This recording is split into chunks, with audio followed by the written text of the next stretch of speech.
Hello friends, আজি এটা নতুন ৰেচিপি লৈ আহিছো। এয়া সৰিয়হ দি মাছৰ লগত বনাব। এখিনি সব সৰিয়হ পিছা সৰিয়হ এনেকে পিছি লব। তাৰ পিছত এয়া এটা কেঁচা মাছ ইয়াত হালধি এনেকে হানি লৈছো। তাৰ পিছত এখিনি ফ্ৰাই কৰি লম। এয়া লগতে পিয়াজ জলকীয়া লৈ লৈছো। বলকচোন ষ্টাৰ্ট কৰো। আমি তেল গৰম কৰিবলৈ দি ললো ইয়াতে।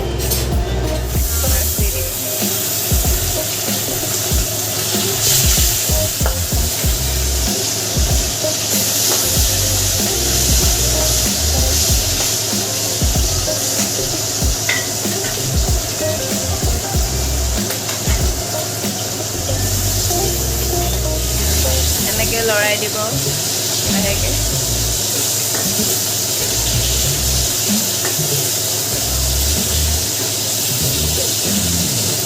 মাছটো অলপ আধা ফ্ৰাই কৰা নিচিনা কৰিব, একদম পুৰা টান কৰি নিদিব।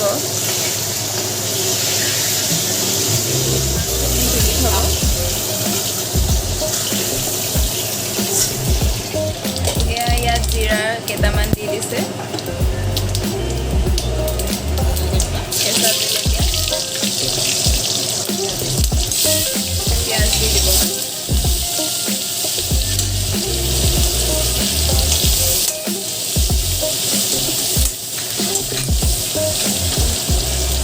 ভালছে লৰাই থাকিব। অলপ ৰঙচুৱা হোৱালৈকে ভাজি থাকিব।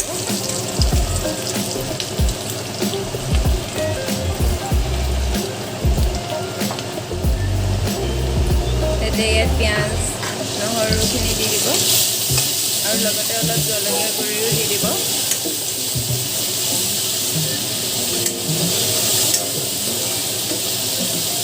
মছলাখিনি অলপ ভালদৰে ভাজি ল'ব। ইয়াতে হালধিও দিয়া আছে। এতিয়া ইয়াতে সৰিয়হ গুড়িখিনি মিক্স কৰি দিব ভালদৰে। এতিয়া বিলাহীখিনি দি দিব।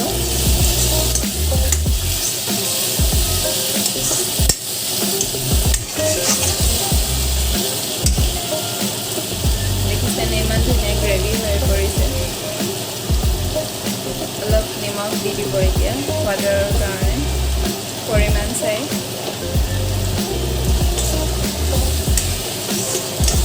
ভালদৰে লৰাই দিব।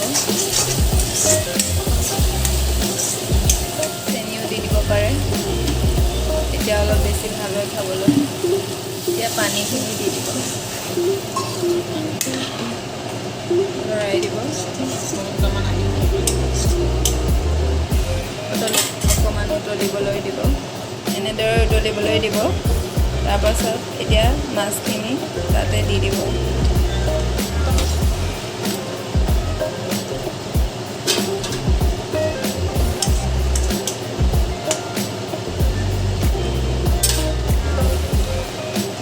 তাৰপিছত ঢাকন দি দিব অকণমান দেৰি সিজিবৰ কাৰণে।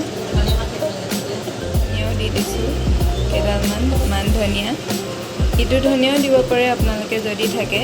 যিহেতু এতিয়া ধনিয়াৰ ছিজন নহয়, সেইটো কাৰণে এই মান ধনিয়া ঘৰতে আছে, তাকে ইয়াতে দি দিছোঁ। অলপ স্মেল ধুনীয়াও আহিব, খাবলৈ ধুনীয়া হয়।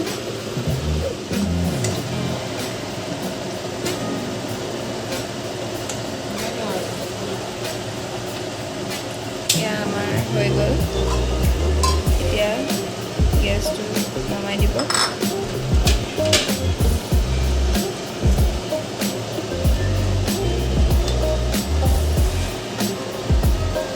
দেখিবলৈও ধুনীয়া হৈছে।